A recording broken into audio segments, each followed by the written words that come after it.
آپ کو اس بات کا تو علم ہے نا کہ جہنم کے 7 درجات ہیں، اور سب سے جو نچلا درجہ ہے اس میں اللہ تعالیٰ کن کو رکھے گا؟ منافقین کو رکھے گا۔ یہ بات سن کر جبرائیل علیہ السلام جو تھے وہ بھی پریشان ہو گئے تھے۔ ایک بار جبرائیل علیہ السلام نبی کریم صلی اللہ علیہ وسلم کے پاس آئے تو آپ صلی اللہ علیہ وسلم نے دیکھا کہ جبرائیل کچھ پریشان دکھائی دے رہے ہیں۔ آپ نے فرمایا کہ جبرائیل کیا معاملہ ہے، آج میں آپ کو غمزدہ دیکھ رہا ہوں۔ تو جس پہ جبرائیل علیہ السلام نے آگے سے پھر فرمایا کہ یا رسول اللہ، کل میں اللہ کے حکم سے جہنم کا میں کل نظارہ کرنے گیا تھا، تو وہاں میں نے دیکھا وہاں پہ جا کے اس چیز پہ میں پریشان ہو گیا ہوں، اور وہ پریشانی جو ہے وہ میرے اوپر اتنی حاوی ہو گئی ہے کہ یہ مطلب نظر آ رہا ہے، طاری ہو گئی ہے پریشانی۔ تو آپ رسول اللہ صلی اللہ علیہ وسلم نے پوچھا کہ کیا معاملہ ہوا، کیا دیکھا تم نے وہاں پہ؟ تو آگے سے پھر وہ کہنے لگے کہ جہنم کے 7 درجے ہیں، اور سب سے نچلے درجے میں اللہ تعالیٰ منافقین کو رکھے گا۔ چھٹا درجہ جو ہے اس میں اللہ تعالیٰ مشرکین کو ڈالے گا، یعنی ان لوگوں کو ڈالے گا جو شرک کرتے تھے۔ اور پوچھا کہ 5ویں درجے میں کون ہوں گے؟ تو آگے سے کہنے لگے کہ 5ویں درجے میں وہ لوگ ہوں گے جو سورج اور چاند کو پوجتے ہوں گے، یعنی سورج اور چاند کی پرستش کرنے والوں کو اللہ اس درجے کے اندر ڈالے گا۔ پوچھا گیا کہ اس کے بعد، تو فرمایا کہ جہنم کا جو چوتھا درجہ ہوگا اس کے اندر اللہ تعالیٰ ان لوگوں کو ڈالے گا جو آتش پرست ہوں گے لوگ۔ اور تیسرے درجے میں اللہ پاک یہودیوں کو، یعنی یہود کو ڈالے گا، اور دوسرے درجے میں عیسائیوں کو، جہنم کا جو دوسرا درجہ ہے اس میں عیسائیوں کو وہ ڈالے گا۔ جب انہوں نے یہ سارے درجے بتا دیے تو اس کے بعد جبرائیل علیہ السلام جو تھے وہ خاموش ہو گئے اور کچھ پریشان دکھائی دیے، جس کے اوپر نبی پاک صلی اللہ علیہ وسلم آگے سے فرمانے لگے کہ جبرائیل خاموش کیوں ہو گئے ہو، مجھے بتاؤ کہ پہلے درجے میں اللہ تعالیٰ جہنم میں پہلے درجے میں کن لوگوں کو ڈالے گا؟ تو جب پوچھا گیا تو جبرائیل علیہ السلام آگے سے فرمانے لگے کہ اے اللہ کے نبی، یا رسول اللہ صلی اللہ علیہ وسلم،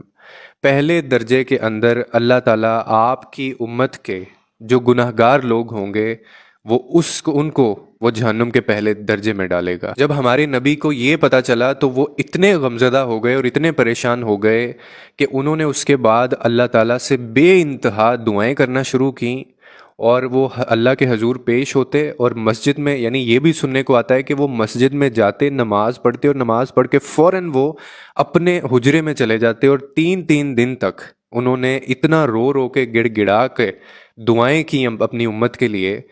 اللہ تعالیٰ سے کہ ان کو معاف کیا جائے۔ اس کے اوپر جو صحابہ اکرام تھے وہ بھی پریشان ہو گئے تھے، اور یہ معاملہ پھر وہ ایک دوسرے سے ڈسکس انہوں نے کیا کہ یہ عجیب معاملہ وہ دیکھ رہے ہیں، یہ کیسی کیفیت ہمارے نبی کے اوپر طاری ہوئی ہے کہ وہ نماز پڑھنے جاتے ہیں، نماز پڑھنے کے بعد وہ فوراً حجرے میں چلے جاتے ہیں، اور یہ 2 3 4 دن سے ان کی یہی روٹین چل رہی ہے۔ ایسا کیا معاملہ ہے آخر؟ یعنی وہ گھر بھی تشریف نہیں لے کے جاتے تھے۔ تو جب یہ معاملہ حضرت ابو بکر صدیق رضی اللہ تعالیٰ عنہ کو پتہ چلا تو آپ سے رہا نہیں گیا، آپ ان کے پاس گئے، حجرے کے باہر ہی کھڑے ہوئے، اور آپ نے سلام ان سے لیا تو سلام کا جواب نہ آیا، اور اس کے بعد وہ روتے ہوئے پریشان ہو کے وہ حضرت عمر کے پاس گئے، اور حضرت عمر رضی اللہ تعالیٰ عنہ سے انہوں نے جا کر کہا کہ میں نے سلام کیا لیکن سلام کا جواب نہیں آیا، آپ جائیے، ہو سکتا ہے کہ وہ آپ کو بتا دیں، آخر پوچھیں کہ کیا معاملہ ہے۔ حضرت عمر نے بھی 3 دفعہ جا کے سلام کیا لیکن جواب نہ آیا، جس کے بعد وہ واپس آئے اور حضرت سلیمان فارسی جو تھے ان کو جا کے یہ معاملہ بتایا۔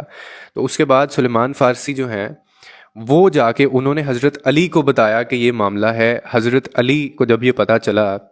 تو انہوں نے سوچا کہ جب اتنی اہم شخصیات جا رہی ہیں اور وہ جا کے سلام کر رہی ہیں اور سلام کا جواب نہیں آ رہا، تو پھر مجھے بھی نہیں جانا چاہیے۔ حضرت علی نے سوچا کہ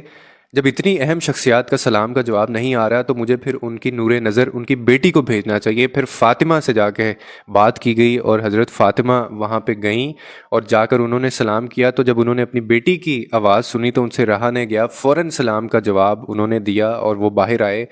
معاملہ پوچھا کیا ہے تو پھر آگے سے آپ فرماتی ہیں کہ یا رسول اللہ، کیا معاملہ ہے؟ آپ 3 دن سے یہاں اس حجرے میں ہیں اور آپ گھر واپس نہیں آ رہے، آخر کیا معاملہ ہے، مجھے بتائیے۔ پھر انہوں نے اپنی بیٹی کو کہا کہ میں اس وجہ سے بہت زیادہ غمزدہ ہوں، پریشان ہوں، مجھے یہ غم کھایا جا رہا ہے کہ میری جو امت ہے اس کے جو گناہ گار ہیں اللہ تعالیٰ ان کو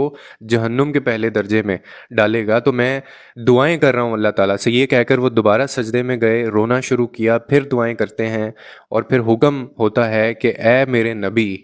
آپ فکر نہ کیجئے، میں آپ کو اتنا عطا کروں گا کہ آپ راضی ہو جائیں گے۔ پھر جا کے نبی پاک کو سانس آتی ہے اور وہ پھر خوشی سے بتاتے ہیں کہ اللہ نے مجھ سے وعدہ کر لیا ہے کہ روز قیامت اللہ تعالیٰ مجھے میری امت کے معاملے کے اوپر مجھے راضی کریں گے۔ پھر انہوں نے دوبارہ دعا کی اور پھر جا کے وہ لوگوں سے انہوں نے ملنا شروع کیا۔ اس ویڈیو کے آخر میں صرف ایک بات کہنا چاہوں گا کہ کتنے خوش قسمت ہیں ہم کہ ہماری سفارش کرنے والا اور ہمارے لیے دعائیں مانگنے والا کون تھا۔ قدر کیجئے مسلمان ہونے کی، قدر کیجئے اسلام کی، اور قدر کیجئے کہ ہم سے اللہ اور اس کے نبی کتنے محبت کرتے ہیں۔ لوگوں کے لیے آسانیاں پیدا کریں، رب آپ کے لیے آسانیاں پیدا کرے گا۔